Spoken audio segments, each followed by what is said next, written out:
the diplomatic row that has kicked off due to Justin Trudeau's very public allegations against India, which he continues to reiterate, do you believe he's dug himself into a bit of a hole? Because now the onus of proving those allegations very publicly will be on Canada. They will have to produce something. Otherwise, there's no reason why India should accept any of this.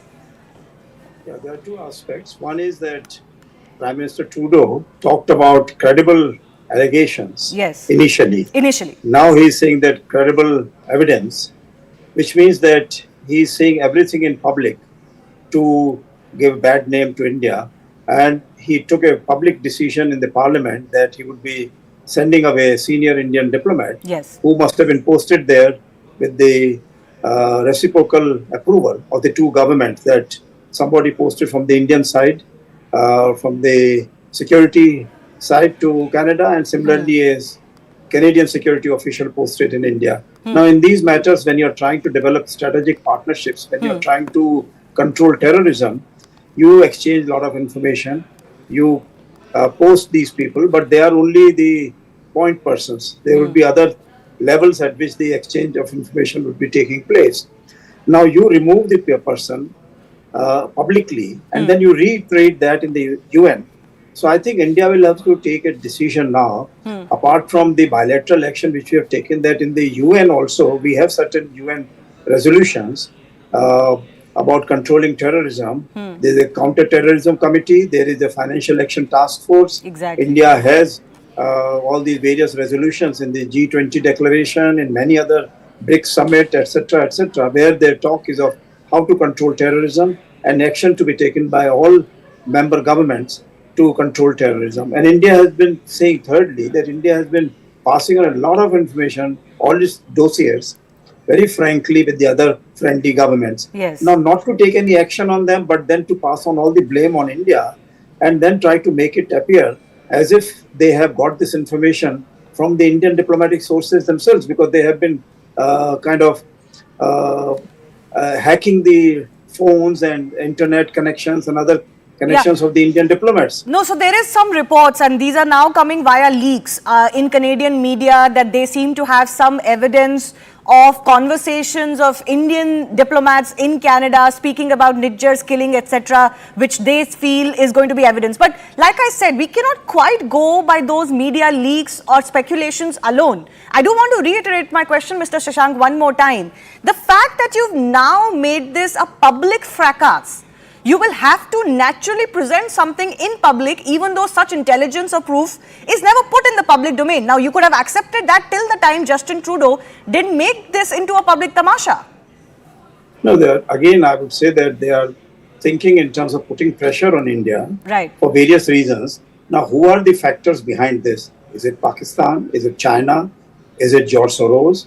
Or is it the Five Eyes have taken a decision that while in G20 publicly they would praise India, but otherwise they will try to put pressure on India to abide by their agenda on global issues and to see that India does not take an independent posture on many of the international issues. So I don't know whether they are taking a right decision or not, but I think they are going to on a slippery slope, and the bilateral relations and the other relations will be through a tough time.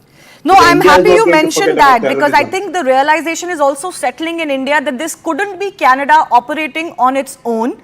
It must have some backstage support from US, which is almost a twin-like ally, and other countries who don't want to fight this with India anymore. But of course, there is information after information of how a lot of these assets that have been used in Kashmir, in Khalistan, in Pakistan, actually have been controlled by the Western powers as well. So I'll come to that question in just a bit, because there's also another report that quotes Indian NSA Ajit Doval very interestingly in a connection to CIA. But I want to quickly go across to some of our other guests as well. Samir, I want to come to you.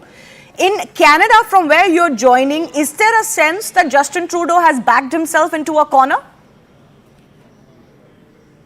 Thank you so much, Shivani, for the question and for taking me. I think to understand this whole, as you said, tamasha, we have to understand the domestic politics of Canada as well. Canada, I already mentioned on so many platforms that Canada is going through so many challenges, and before the parliamentary session, Justin Trudeau's popularity was tanking down. Even still, it's tanking down, and he has to answer on so many issues, whether it's a housing affordability, whether it's inflation, whether it's a foreign interference by China. So China is the biggest operator in interfering in Canadian local politics, provincial politics, and federal politics. And believe me, RCMP was investigating China's role. China was operating 5 police stations on Canadian soil. So the opposition parties, including the Alliance Party, NDP, Jagmeet Singh was asking for a public inquiry, and public inquiry going to take any day. I mean, it's going to start. So right now, so many people are thinking this, that just to divert the attention of all those issues, Justin Trudeau, including India's name into all this. Yeah, but they could have taken this case up with India, but I think it is more the manner in which Justin Trudeau has chosen to do it. As you said, there could be domestic compulsions, but I do want to understand from you once again, is there a sense in Canada that this could have been handled more deftly instead of being so blunt about it?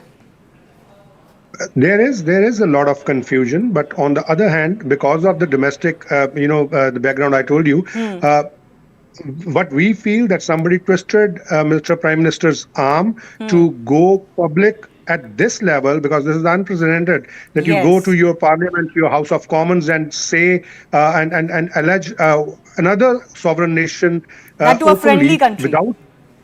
Absolutely, and without any evidence. Not just only one time he alleges this. Even yesterday, when he was in New York on United Nations General Council meeting, he once again said this. He never said this. That these are the credible allegations. He said we have credible reasons to believe. Yes, from credible allegations, it became credible. It became credible reasons, because I think that term "credible allegations" was drawing a lot of ire globally, that he had initially used of a potential link to Nijjar's killing. But what is also interesting is that a lot of his party members and others, and I want to go to Ritesh Malik on this, because you are the president of the Canada-India Foundation. You deal a lot with the diaspora and people back at home in India as well. What this episode has done, Ritesh, is it has brought a lot of the muck out of, from under the carpet onto the surface. All of these information that India has been providing for decades to Canada on these nefarious activities linked to Khalistan secessionist movement going on in Canada, uninterrupted, characters like Pannu issuing threats, now asking for the Hindu Canadian community to leave the country. And we don't see any alarm on that. But the Canadian establishment seems to be very worried about this Nijjar